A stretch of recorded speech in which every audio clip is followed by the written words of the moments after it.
Tonight's presentation is entitled Vietnam from a Corpsman's Perspective. Doc approached his military career with a lot of excitement. He grew up fast in inner city Boston and became street savvy at an early age. By age 11, he was shining shoes for the Salems who were going on liberty from the USS Wasp and other ships at the Boston Naval Shipyard. This, of course, being way before any Corpsman shoes. Listening to the sailors' sea stories fueled Doc's desire to join the Navy and to see the world. However, deep down, he really wanted to be a Marine, as Marines were held in high regard in the hearts of the people of Boston. Thankfully, he realized he could have the best of both worlds. Travel the world with the Navy and at the same time earn and receive the honor and respect afforded to a Marine while serving as an FMF corpsman. So, he gave up his Tony Curtis haircut and joined the Navy. Doc served, you young people may not get that, but you look it up later, okay? Doc served for 27 years, from 1960 until his retirement in 1987, serving nearly 10 years with the Fleet Marine Force. He has always believed that volunteering was important as he pursued his military goals. During his Vietnam service, he was assigned to the 1st Medical Battalion during Operation Swift in 1967 and to Task Force X-Ray in Phu Bai during the TET Offensive in Hue during 1968, working with the 1st and the 5th Marine Regiments. To a Marine, the term Doc is a term of endearment because the title has to be earned. FMF corpsmen served right alongside their Marines and endured the same hardships, earning respect and admiration for their total commitment to take care of their Marines. During Doc's long career, he was based at Camp Pendleton, Okinawa, Vietnam, Iwakuni, Kaneohe Bay, San Diego, Norfolk, Bermuda, and Pensacola. His awards include the Combat Action Ribbon, the Presidential Unit Citation, and Vietnam Campaign Ribbons. It is now my distinct pleasure to introduce our very own Ed Doc Schaier. Doc, the floor is yours. Corpsman up.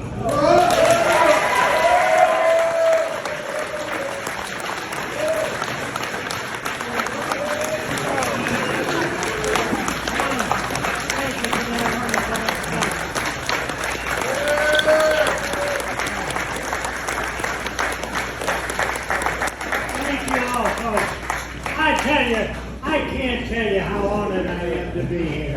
I love my Marines, and, well, as Tom already covered all that, but, you know, I grew up without much family in inner city Boston, so I grew up fast.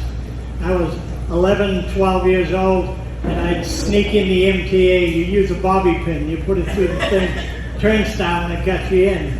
And I'd go in and shine shoes. It was back in the days, like he said, before Corpsman.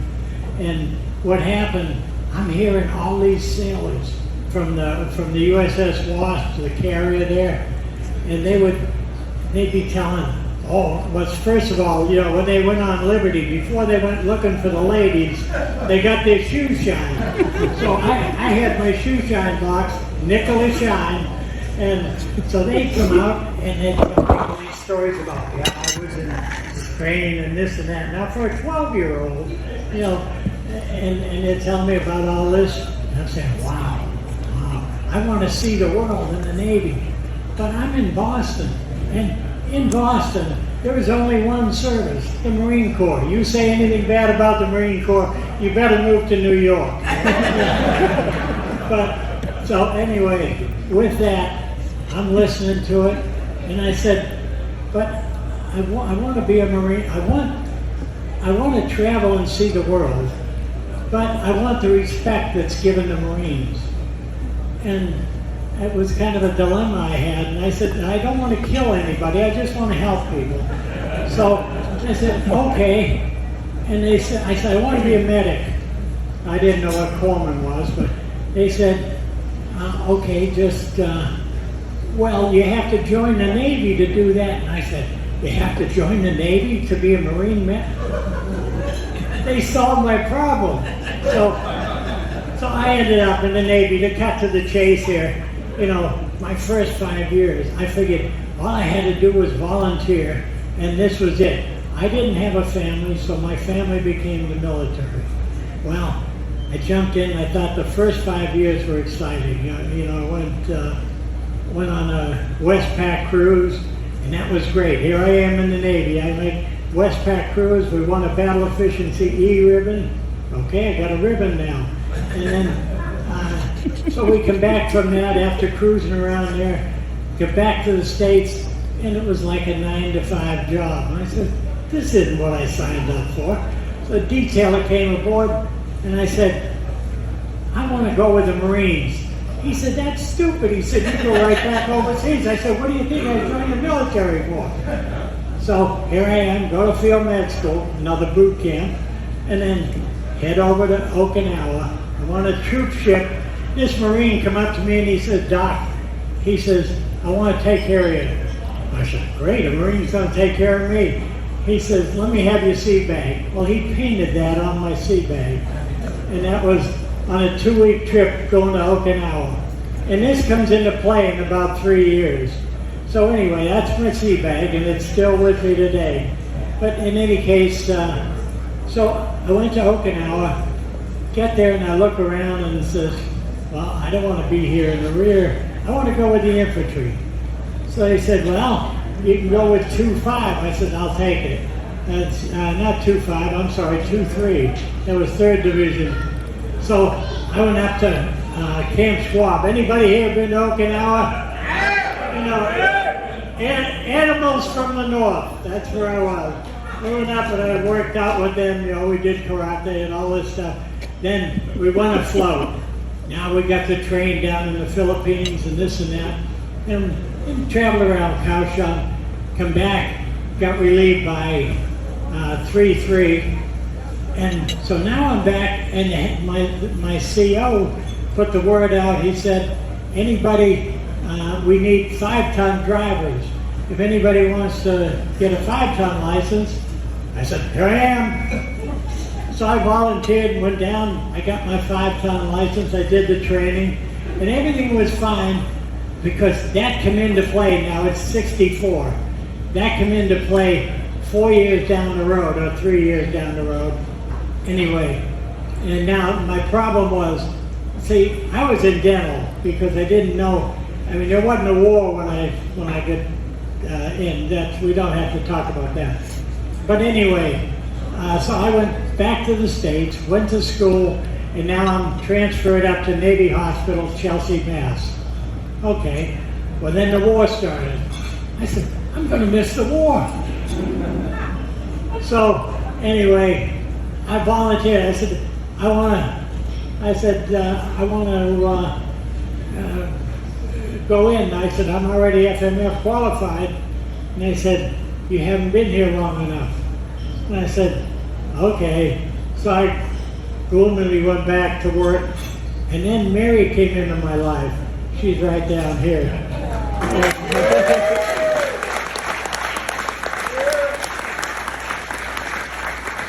She signed on board on an internship. And anyway, so things went along and we started getting serious. I proposed, we set up a wedding date, and then all of a sudden, my orders come in. And I said, well, what are we going to do? Well, we pushed the wedding date up. We got married, and 8 weeks later, I'm heading for Nam. And, you know, which was fine. We did, this is what we signed up for. We volunteered, and I've never regretted it.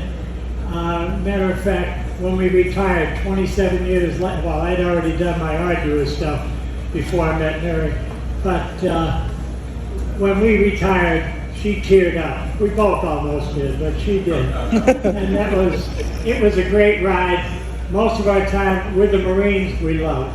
And with the Navy, we loved that also. But anyway, now, so with that, I'm going to catch up with my notes here. I prepared a little, when I got to Vietnam, I bought a movie camera. And so I started taking videos. When I was in the rear, I was taking videos of everything. But that was in the day when you took 3 minutes and you didn't know what you had, you sent it off to Kodak, and then 3 weeks later you got something back, you know. So what I did was I took all this video and then sent it off, and the return address was to Mary. Well, that was fine. 15 years later, somebody called me and says, "Hey Ed, you used to take a lot of videos. What do you ever do with them?" I said, "I don't know." I said, "Mary, what did we do?" She says, "Oh, they're over here in the trunk." We had about 3 hours of video, but about 20 minutes of good watchable video. Anyway, so with that, I've got a 2-minute little snippet here to introduce you to a time and a place. And here it is. I hope the volume's up high enough. Okay. And there we are. This is Vietnam from a corpsman's perspective, 67 to 68. And I think we're going to be... This video is a short snippet to give you a window into a time and a place in our history. In honor of the memories of Medal of Honor recipient Father Carpadano, PFC James Hickey, and the 58,220 young men and women who gave their all in a small coastal country in Southeast Asia called Vietnam. The snippet in time is from June 1967 to July 68, but the war continued on until 1975. It's 4 September. We've got nearly 2,500 NBA troops in Bush 1-5. 3-5 responded and we received over 100 casualties in that battle, known as Operation Sweat. Father Carpadano was one of the casualties. He'd been our chaplain for August and served as his altar boy for 2 Sundays. He went out to the field because that's where he felt he needed to be.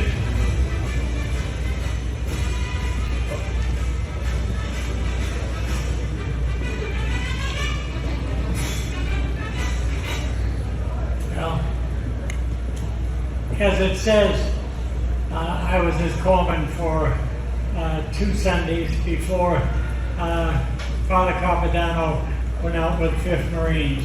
And he received the Medal of Honor. He was killed while trying to rescue a corpsman. And when he came back, when we brought his remains back, it was devastating. But in any case, these are some of the Marines coming in from the helicopters, and that's me helping one of the Marines across. In any case, my job when I arrived, let's see if we can get it.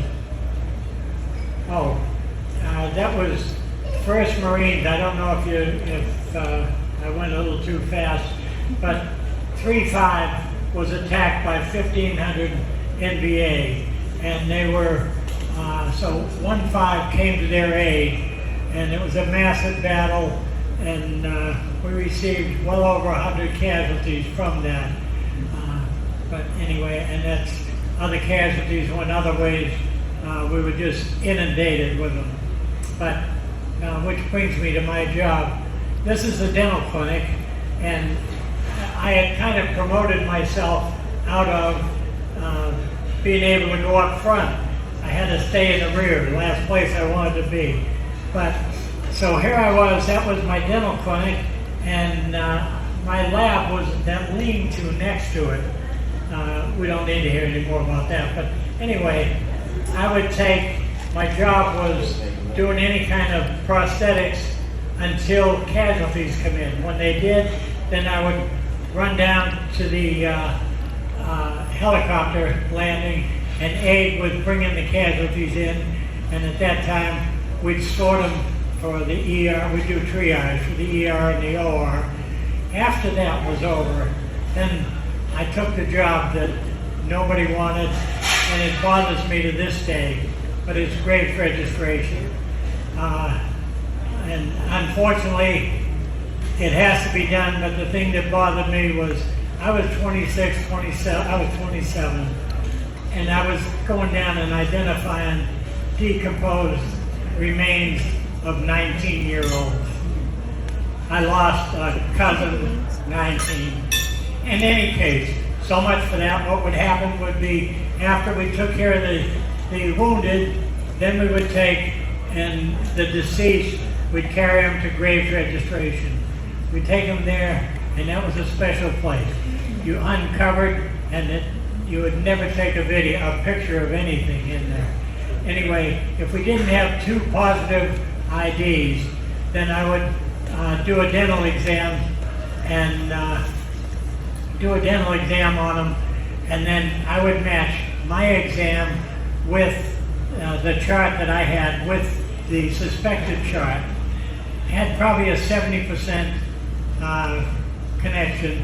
If it didn't match up perfectly, then I matched my chart with their bite wing x-rays. I had 100% on that. And that probably made me kind of a bad guy later on, because when I was, after NAM, I became tyrannical about dental records, because of what they could amount to. In any case, so much for that. Well, this picture right here, I don't know if you recognize what's on the roof of the dental clinic, but anybody see my sea bag?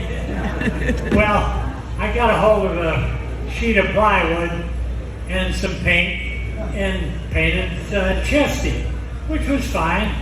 And then I mounted it up on the clinic. Well, my CO was, he was a stickler for publicity. He wanted any kind of publicity.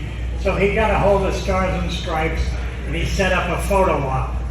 Well, now, here we are. I'm up on top of the dental clinic, him and me, and we're taking pictures of us nailing this sign up. But it was great because it gave me a chance to bend his ear. We had a 52 Studebaker 5-ton up north, and it was a gasser, a rare breed up there, because most of them were diesel or multi-fuels. Well, we were responsible for 1st and 5th Marines up north, and that was the only truck that we had to go out and service them, take our dental trailer out and stuff like that. So anyway, the people up there were saying, "Oh, this truck, we got to turn it in, we got to survey it." Well, that turned. So anyway, he said, "Well, okay." So they were all scheduled to survey this thing. I said, "Captain, we need to have this truck. I've got my 5-ton. When I was in Okinawa a few years ago, I trained for 5-ton. I got a 5-ton license, and I had it with me. I said, here it is." And I said, I can keep that running, that truck running. You need me up there. We need that truck. He said, "All right, I'll let you go as a co-driver, but as soon as the multi-fuels come in, you're coming back." I said, "Okay, thank you so much, Captain." And so that's what happened. And well, anyway, things went along. Yeah. There we go. And then, wouldn't you know, Bob Hope came to town with his bevy of stars. Forrest, you remember that stuff, don't you? Forrest Tucker. And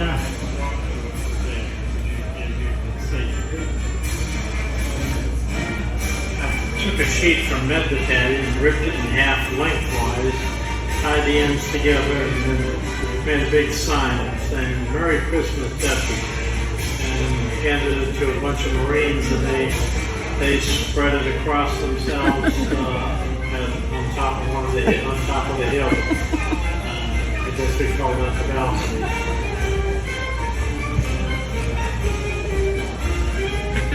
It made Bob Hope's Christmas show. that's Bob Hope. He was the most popular thing over there. Much more popular than the president. Definitely. But, and I don't know if you caught the whole gist of what I said. I took a sheet and from Med Battalion, tore it in half lengthwise and wrote "Merry Christmas Dutch." That was her nickname, and spread it across all those Marines in the balcony that you saw. Well, it made the Bob Hope Christmas show back home. So. Anyway, so much for that. Okay, there it is. Yeah, that's the sign. Merry Christmas Dutch. And I don't know where that sailor came from, but okay, well, came December, came my time to go north. So I'm heading up across the High Van Pass. It was 80 miles from Da Nang to Phu Bai. And the first 5 miles was pretty treacherous. We had to go over a steep mountain on a narrow road, and it had a history of sniper attacks. As a matter of fact, I had a video of that with a 6x over the side. And but in any case, once you pass the High Van Pass, on the right there is a pillbox from Bien Ben Phu back in ¡54. Nobody here is that old, right? So, anyway, then we get up. And this is that's a map of I Corps, and as it says, 80 miles from Da Nang to Phu Bai, 5 miles to Wei, and then 40 miles to the DMZ. Now, that mustache, that kept my truck running. I'll tell you that story in a little bit.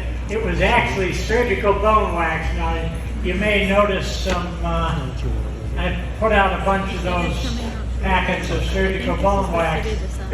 I ordered some, and they're on the tables here. It's nowhere near what we had before. The stuff that we had was like glue.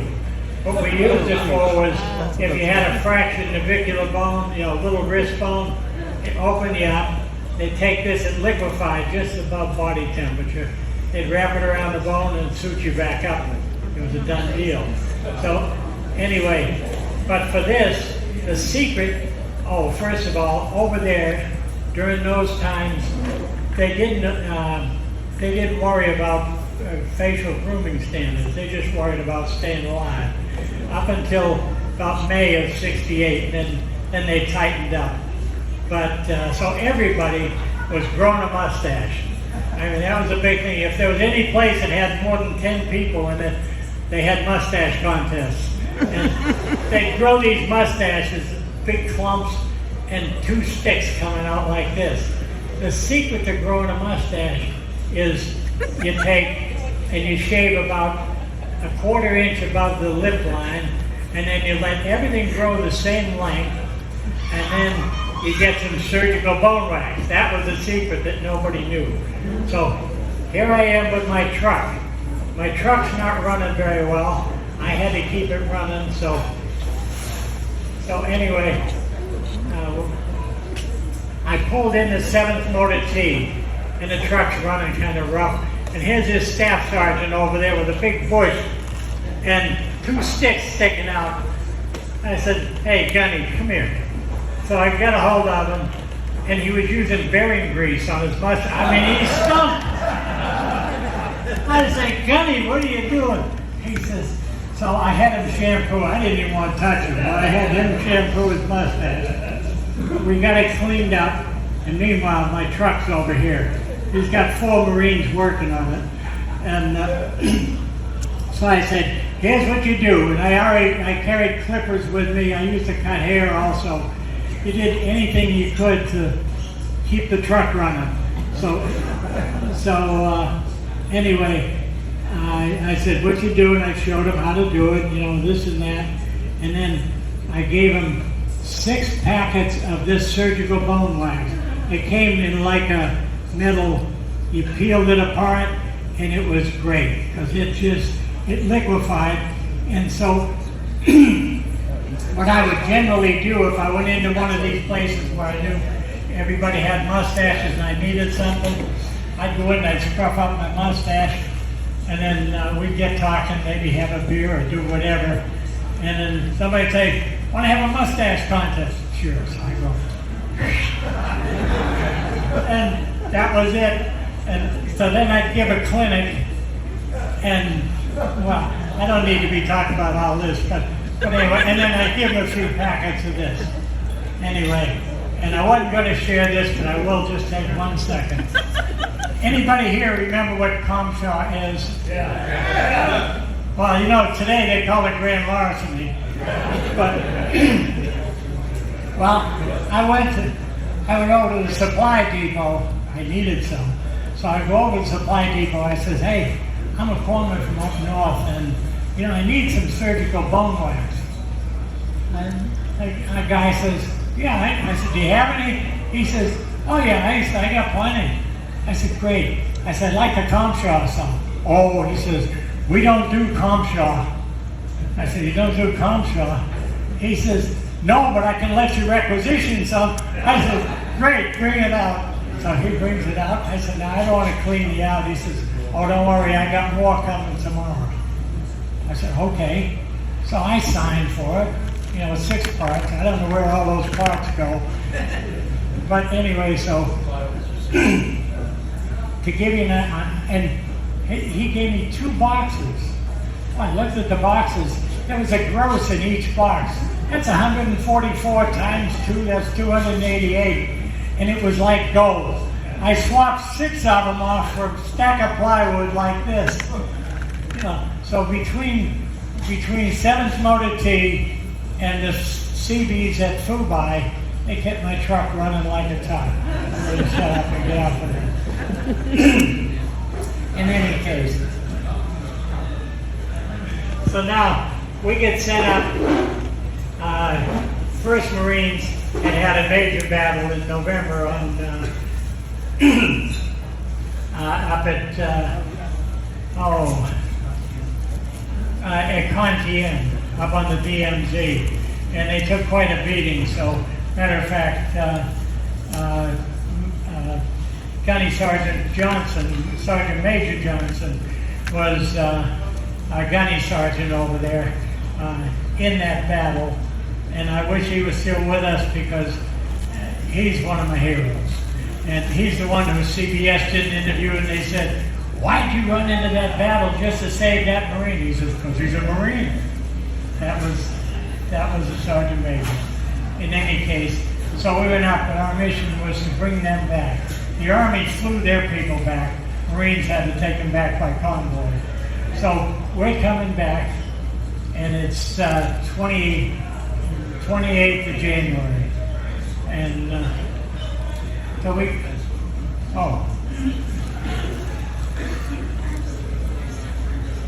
okay, and here we go, we're coming across 28th of January, we're coming across Perfume River Bridge.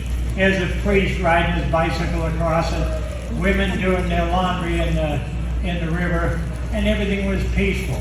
You know, up until then, the TET holiday was a time for a truce. No war going on, no battle, everybody settled down, everybody went on vacation, come back after the holiday, and then you can go to war again. Well, that's what the South Vietnamese thought. The North Vietnamese had much different ideas. They sent 10,000 NVA, crack NVA troops down the Ho Chi Minh Trail, and they snuck across and hid in the jungle just north of Hue. And they actually had teams that went out and they had clipboards. I don't know if they had actual clipboards, but they went into the towns and they rounded up people that were friendly to the South Vietnamese, and they paraded them.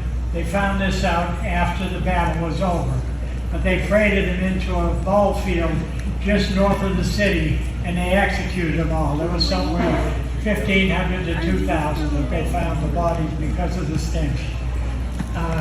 In any case. Okay, how did I get to this one? My goodness. We're coming into Hue City. Well, as we come into Hue City, here's 4 guys. I don't know if they were on my truck or not, but it's a machine gun team. The fella in that right-hand photo, the upper left corner, that's Baron Smith. Baron, would you raise your hand? He was in charge of that team. And that's him manning his machine gun. But anyway, Baron went on to become a pastor. When he come out of the Marine Corps as a sergeant, he became a pastor. He's one of our sponsors. He's a life member of the league, and he also sponsors us for the 5K runs and the car shows.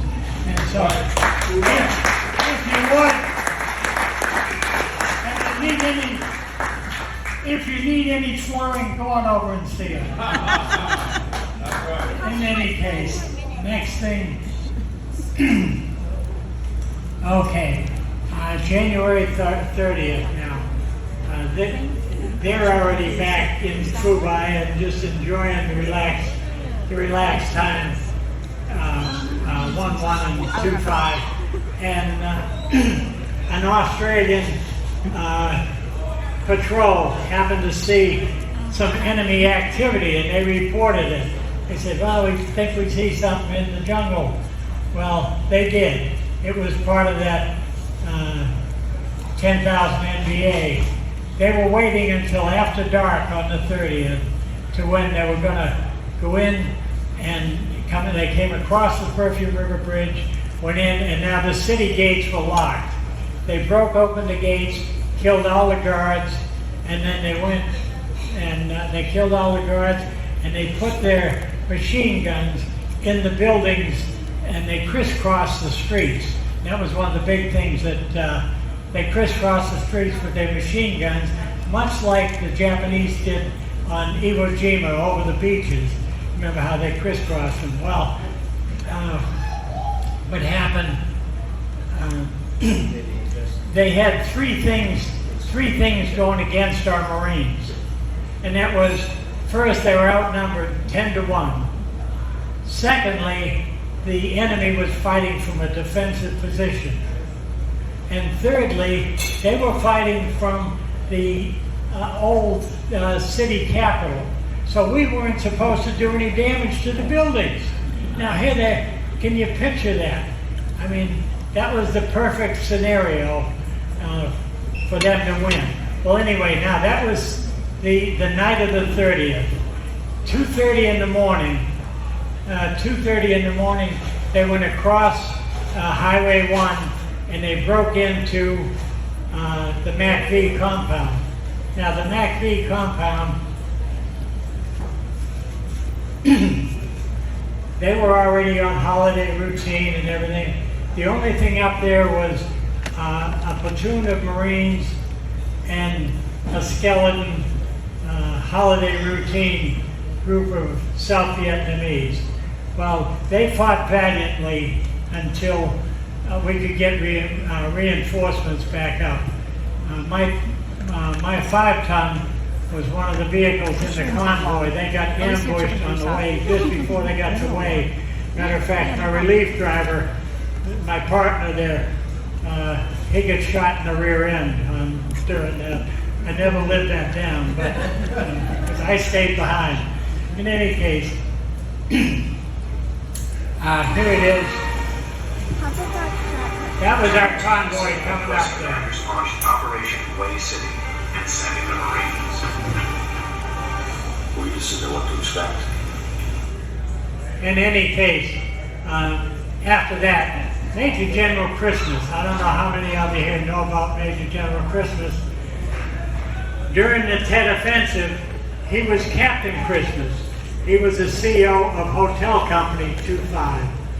And here he is narrating 48 years later of Captain Christmas carrying his troops through Hue City. There he is with us. Fighting for food in the ancient imperial city of Hue. It was just a big drop. I don't know how that happened. But anyway, it was a meat grinder up there, and and the rest of that video says you didn't know when your time was coming. It was just one of those things. Well, anyway, this was Okay, what I have here and was the village of Tianjin, a mile south of the Bank 36 compound in Da Nang. In February '67, a short round come in from Happy Valley going to the air base, and it hit this base, this village. It wiped out the village, killed 35 villagers. Our Seabees got together with the remaining villagers and they rebuilt this village. And then what happened was Hospital Corpsman 3rd Class, Tom Eagles, was detailed out there to a little one-room dispensary. Now I'm going to tie all this together in just a minute. But and then he had a civilian nurse, a Vietnamese nurse, and they operated right there. Well, CBS did an interview with him, and they said, "Aren't you afraid that the Vietnamese will come in and kill you?" And he said, "No." He said, "I think they'll take care of me." Well, what happened during that night of 30 January between Da Nang and Phu Bai? We had 30 villages, I mean not 30 villages, we had 7 or 8 villages that had 7 or 8 villages, and they each had CAC units in them. Now a CAC unit is 12 Marines and 1 corpsman. They're in there to try and organize the village. The Marines are there to teach the militia discipline and get them organized. The corpsman's there to teach hygiene. Well, we had 7 or 8 of them from Da Nang to Phu Bai. The Viet Cong come through on that night of the 30th, and they were so well equipped. They come through and they killed all of our Marines and all of our corpsmen, and they told the militia, they said, "You either join us or we'll kill you also." We lost every single one of them. The only thing that we owned during that time was the basis that we were on, and sometimes that a little questionable there. But now back to Tom Eagles. Miraculously, when all this is going on, the villagers smuggled him out. I don't know how he did it, but they smuggled him out, and he made it a mile north to the Mag 36 compound. He went in there and he met up with then Major Pittman, and a familiar name to a couple of people here, and our own General Pittman. And he told him his story, and he says, "I want to be a medevac corpsman." Well, he signed him on, so Major Pittman then signed Doc Eagles on with him, and I don't know how many missions they flew together, but they were shot down together. I know that, and I don't know how many times. But Doc Eagles was the one who the song "Corpsman Up" was written for. He's the heaviliest decorated hospital corpsman in history, bar none. 6.5 years in Nam. And I'll tell you more about him in a little bit. In any case, that's my story on him. He's quite the guy. And there it is when he went up and he met Lieutenant General Chuck Pittman. Back then it was Major Pittman. And here we are. I thought I had some music going, but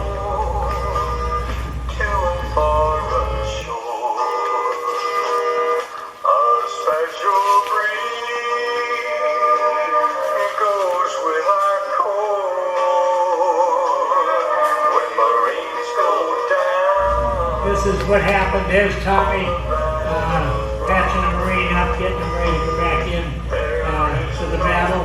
And then there's a corpsman. This is during Way, patching up a Marine there. And then there's a 46 heading to Must Unit 1. Now, Must Unit 1. Anybody here know about Must Unit 1? It was a rubber lady Quonset hut hospital. Nobody. Okay. There was only one of them that I know of. Okay, and there we are at West Unit. Sorry about that. Well, okay, let me back up, not back up, but go ahead. That first week of casualties, there were somewhere between 100 and 200 KIAs. I say, KIA, okay. This was, I don't know if that sounds like a large or a small number, but it's a horrendous number. It was so bad, we had to, well, if you've seen the movie Full Metal Jacket, y'all remember that? The last 15 minutes was a copy of what happened there. We would take, to get our replacements in, we would fly them in from Okinawa on a C-141, a jet. They'd land in Da Nang, and then we'd give them their TO weapon, jungle boots until we ran out, which we did. Jungle boots and a good meal, and then we put them to bed. First thing in the morning, they get up, have a good meal, and then we put them on either a CH-50, either a CH-53 or a C-130, and we'd fly them the 80 miles up to Phu Bai. We get them to Phu Bai, and then we transfer them to a 6-by for a convoy up to Wei, 5 miles, and then we bring them into the MACV compound. We get them in the MACV compound, and then they were assigned to their detachments. You know, I think I told you earlier, I was 27, 28 then, and it tore my heart to see these 19-year-olds. The casualties coming in were horrendous, and there were 2 of them that were questioned. I stayed behind because I did graves registration, and this chief come over and questioned me on 2 that I just identified. And I said, no, I said, Chief, I think we need to look at them again. We re-looked. They'd only been in country about 2 days. He didn't realize he had them. You know, most dangerous time was the first 30 and the last 30 days. First 30 days was because you didn't know. The last 30 days was because you were probably stupid. I'll share that. I shouldn't, but I will. You know, we were being hit. Charlie would throw in half a dozen rockets, and they just throw them in real quick, and they'd be feet because we had artillery and we'd home in on them. Well, so we had 2 corpsmen that, you know, the big thing was we'd say, oh yeah, well, they're all coming in over here, so it's safe to be over here, you know. Well, these 2 corpsmen come out of their barracks, the first rounds come in over here. They come out and they sit on the side of their bunker to watch the fireworks. Well, the next round come in right next to them. We lost them both, and they both were short timers, had less than 30 days. End of my story on that. I don't even know why I told it, but anyway. Next thing that happened was, here he is, Walter Cronkite. Y'all remember Walter. He should have read the book by General Giff, because here he is doing doing an interview, and then he was supposed to come back and stay in his hooch. There was his hooch, the VIP hooch, but they said, no, it's too dangerous for such an important guy as him. Well, he flew out, he went back home, and he said, I have been to Vietnam. We cannot win that war. You know, General Yap just wrote in his book that he lost the war. But aside from all that. And then, so then President Johnson said, I will not seek re-election, I will not accept it, this and that. But anyway.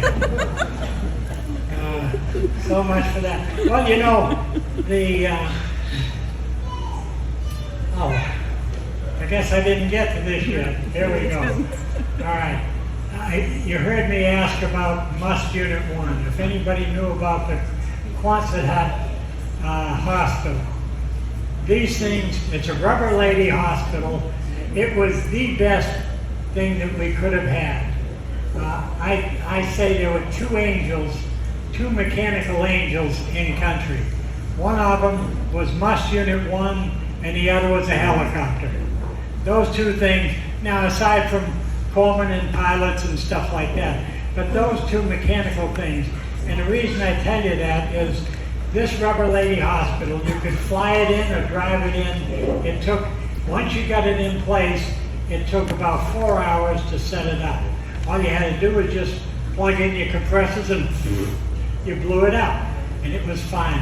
The great thing about it was, you'll see in the next slide, it took a direct hit with a 122 millimeter rocket, and oh, there it is. And it was terrible. Had that been a conventional, normally we would have had about 24 patients in there. They had about 30 in at that time.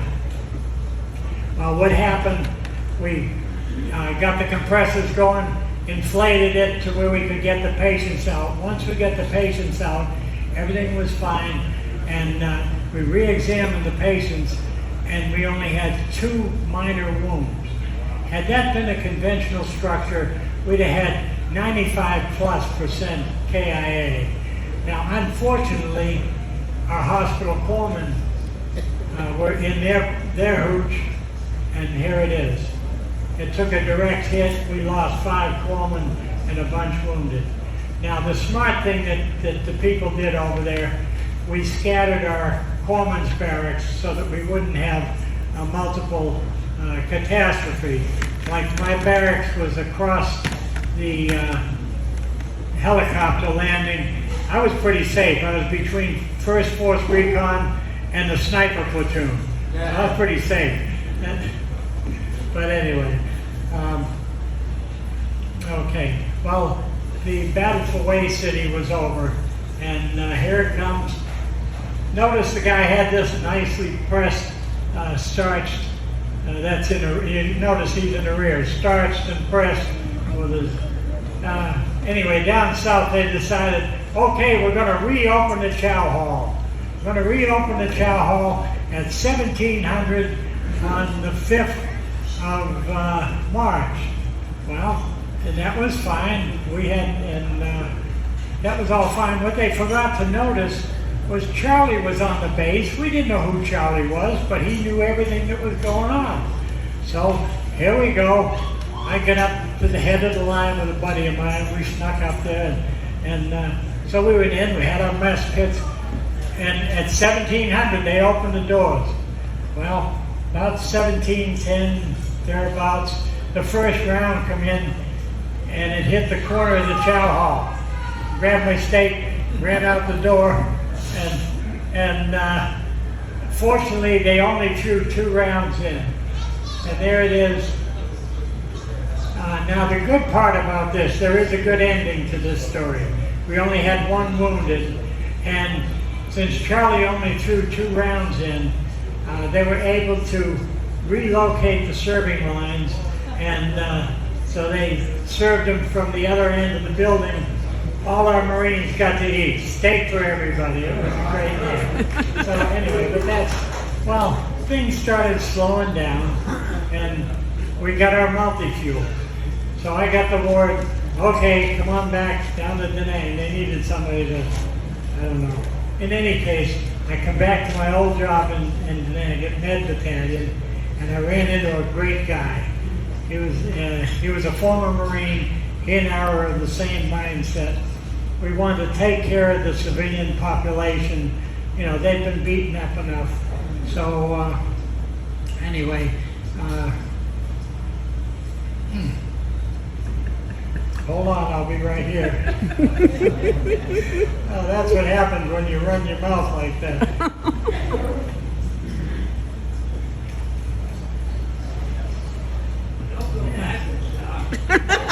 I got it. Fast forward. I can't. He's doing it up there. Oh, okay. And Dr. Terry Martin. Anyway, he was a former Marine. Get out, went to dental school. We come back in. He and I were both getting kind of short, so but we both had the same mindset. Let's take care of the civilians. So I go down and I said, hey, I got an idea. Went down to the swift boats. I talked to this Lieutenant Swift Boat Commander. I says, hey, we want to do, Doc and I want to go out and do some med camps. He said, okay. I said, who would treat fishermen or anybody, you know? He said, if you two are willing to stand watch, he said, I'll leave 2 of my guys home and we'll take you with us for a 3-day cruise. And I said, hey, that's great. I went back and got them. So here we go, we're off. Well, these swift boats are something else. Anyway, we got up there.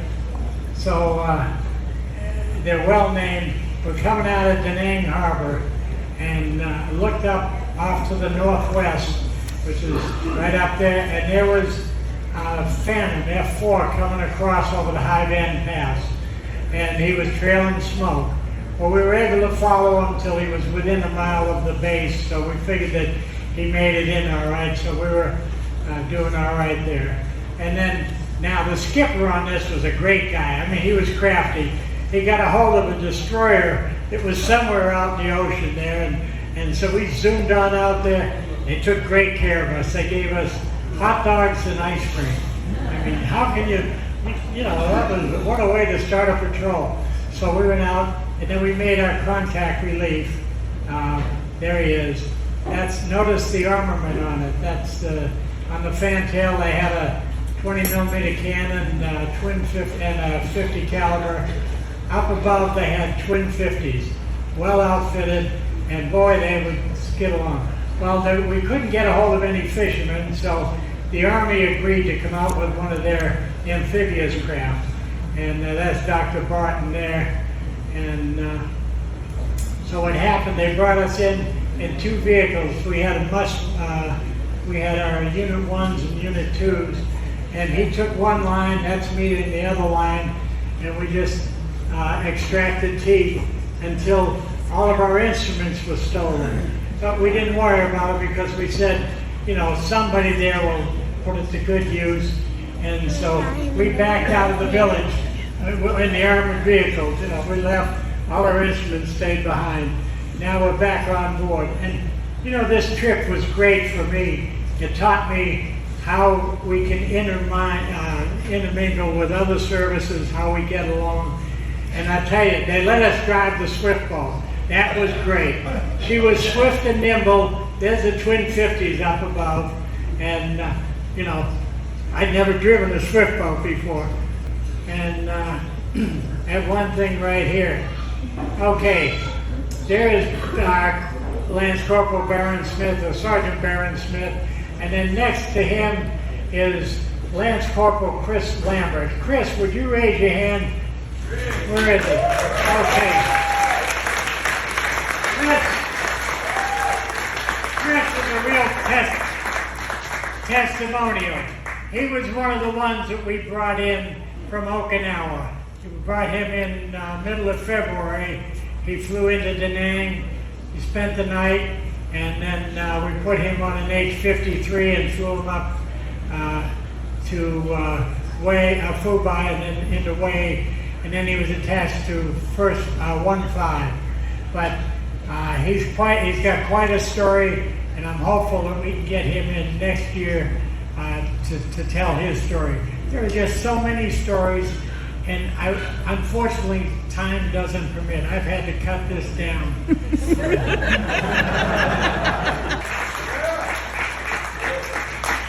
Okay, I want to thank you all for coming tonight, and I hope you enjoyed the presentation half as much as I've enjoyed presenting it. I think, you know, I can't tell you my feelings, can't fully express my feelings for all of you. I love you all. I would definitely give my all for you. And I can't tell you how proud that I am to have known and been associated with so many heroes. This right here, I just became aware of this. I want you all to recognize it. This is my true heroes are the line company corpsmen, like Joe Pont and Sonderman. Joe, where are you? Joe, stand up and raise your hand. Joe, hopefully we'll get him in next year He was a line company corpsman.